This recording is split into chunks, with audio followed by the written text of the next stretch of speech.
வணக்கம் and welcome to MS பேசி Tamil kitchen. உங்களை வீட்டு பிள்ளையாக நினச்சி எனக்கு சப்போர்ட் பண்ணுங்கள்.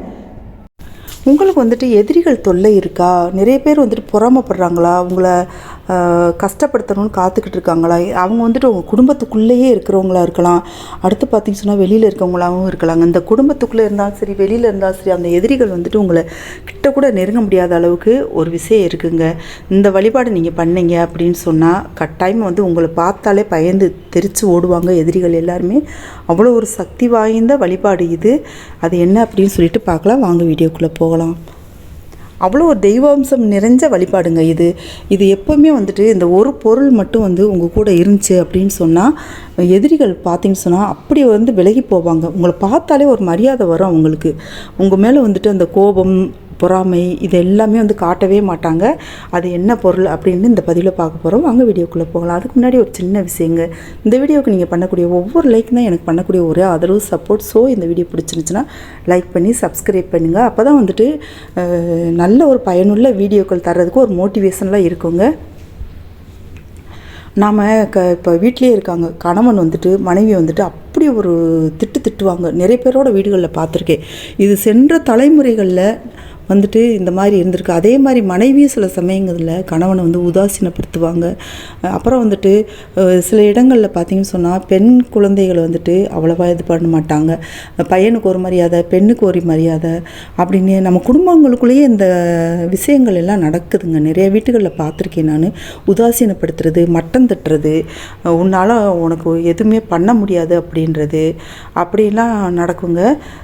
அப்படிலாம் நடக்காமல் தெய்வமே பாருங்களேன், மதுரை மீனாட்சியை பார்த்திங்கன்னு சொன்னால் அப்படி ஒரு சக்தி வாய்ந்தவங்களாக இருந்திருக்காங்க. அப்படி வீர பெண்ணாக வந்துட்டு பல தேவர்களையும் வந்து வெற்றி கொண்டிருக்காங்க. அவ்வளோ ஒரு போர்களில் கூட வெற்றி கொண்டிருக்காங்க. இந்த பொருட்கள் வந்துட்டு நீங்கள் வந்து வச்சுக்கோங்க. கட்டாயம் வந்துட்டு உங்கள் வாழ்க்கை நிலைமையே மாறும். உங்கள் வாழ்க்கை ஃபுல்லாகவே வெற்றிகரமாக நடக்கும். எந்த ஒரு கஷ்டம் வந்தாலும் உங்களை விட்டு விலகி தூர ஓடி போயிருங்க. அதே சமயத்தில் உங்களுக்கு கெடுதல் பண்ணணும்னு சொல்லிட்டு யாருமே மனசார கூட நினைக்க மாட்டாங்க. வாழ்க்கையில் வந்துட்டு இந்த அது ஒன்று இருக்குதா. அடுத்து பார்த்திங்க சொன்னால் நீங்கள் எடுத்த காரியங்கள் எல்லாத்துலேயுமே வெற்றிகள் கிடைக்கும். தெய்வங்கள் வந்துட்டு எப்போவுமே உங்கள் கூடவே துணைக்கிருப்பாங்க. குலதெய்வமாக இருந்தாலும் சரி, உங்கள் இஷ்ட தெய்வமாக இருந்தாலும் சரி, அனைத்து தெய்வங்களுமே உங்கள் கூடவே துணைக்கிருப்பாங்க. அவ்வளோ ஒரு சக்தி வாய்ந்த பொருட்கள் தான் இந்த 2 பொருட்களுங்க. அது என்ன அப்படின்னு சொன்னாக்க, நீங்கள் வந்துட்டு எப்போவுமே வந்து மதுரை மீனாட்சி அம்மன் இருக்காங்க இல்லையா, அவங்க கோயிலுக்கு போயிட்டு வாங்க. எப்போவாச்சும் ஒரு தடவை சான்ஸ் கிடைச்சாலும் சரி, நீங்கள் வெளிநாட்டில் இருக்கவங்களா இருந்தாலும் சரி, இல்லை தூரத்து ஊர்களில் இருக்கவங்களா இருந்தாலும் சரி, நீங்கள் வந்துட்டு ஒரு முறையேனும் பாருங்கள். மதுரை மீனாட்சி அம்மன் கோவிலுக்கு போயிட்டு அந்த மீனாட்சி அம்மனை நல்லா தரிசனம் பண்ணிக்கோங்க. உள்ளே நுழையும் போதே முக்குர்ணி விநாயகர் இருப்பார். 4 வாசல் இருக்கும். இதில் எந்த வாசல் வழியாக வேணாலும் நீங்கள் உள்ளே போய்க்கோங்க. மேற்கு கோபுரம், வடக்கு கோபுரம், கிழக்கு கோபுரம், தெற்கு கோபுரம், இதில் எந்த வழியானாலும் உள்ளே போய்க்கோங்க. போயிட்டு அம்மன் சந்நிதிக்கிட்ட போகிறது கொஞ்சம் உள்ளே போயிட்டீங்க அப்படின்னு சொன்னாலே ரைட் சைடு வந்துட்டு முக்குர்ணி விநாயகர் இருப்பாங்க. அவங்கள போய் மனசார வணங்கிக்கோங்க. வணங்கிட்டு அடுத்து வந்து மீனாட்சி அம்மனை நீங்கள் மனசார வணங்கிக்கோங்க. என்ன கஷ்டத்துக்காக போயிருக்கீங்களோ, இப்படி வந்துட்டு எனக்கு எதிரிகள் தொல்லை இருக்குது, இப்படி வீட்டில் இருக்கவங்களே என்னை ரொம்ப கொடுமைப்படுத்துகிறாங்க, என்னை படுத்தி எடுக்கிறாங்க, நிம்மதியெல்லாம் பண்ணுறாங்க, தெய்வமே உங்களுக்கு தெரியும் இல்லையா அப்படின்னு சொல்லிட்டு மனசார வேண்டிக்கோங்க. அதே சமயத்தில் நம்ம பக்கம் நியாயம் இருக்கணுங்க. நம்ம வந்துட்டு மற்றவங்களை வந்துட்டு கஷ்டப்படுத்தாதவங்களாகவும் இருக்கணும். அந்த மாதிரி இருந்துச்சு அப்படின்னா கட்டாயம் உங்களோட விருப்பங்கள் வந்து நிறைவேறுங்க.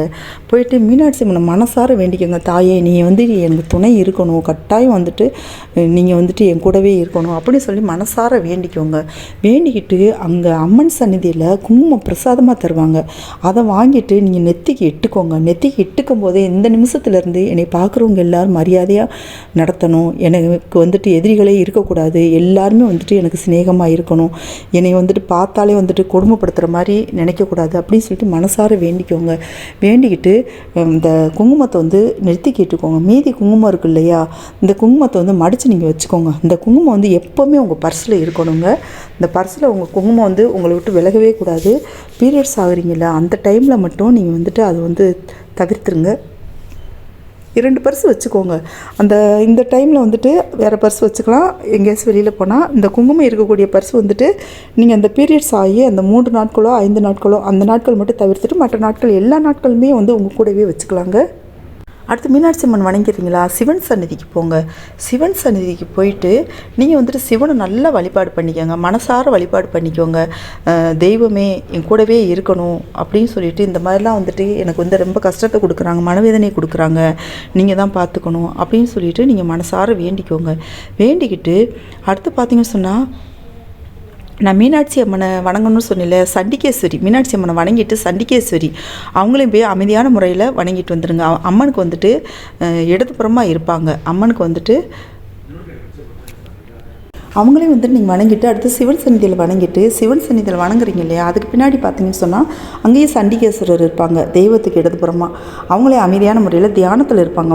அவங்களையும் நீங்கள் வழிபாடு பண்ணிக்கோங்க. வழிபாடு பண்ணிவிட்டு அதுக்கடுத்து பார்த்தீங்கன்னு சொன்னால் சுவாமி சந்நிதியை சுற்றி இருந்தீங்கன்னா துர்க்கை அம்மன் இருப்பாங்க. அவங்களையும் வழிபாடு பண்ணிக்கிட்டு அதே சமயத்தில் இந்த சிவன் சந்நிதியில் கொடுக்கக்கூடிய விபூதி நெத்தியில் பூசிக்கிட்டு அடுத்து பார்த்தீங்கன்னு சொன்னால் அந்த விபூதியும் பத்திரப்படுத்திக்கோங்க. அதே மாதிரி துர்க்கை அம்மன் சன்னதியில் தரக்கூடிய குங்குமம் அங்கே வந்து கொடுப்பாங்க. அப்படி இல்லைன்னா கிண்ணத்தில் வச்சுருப்பாங்க. அந்த குங்குமம் கொஞ்சம் எடுத்து மடிச்சுக்கோங்க, அதையும் பத்திரமா வச்சுக்கோங்க.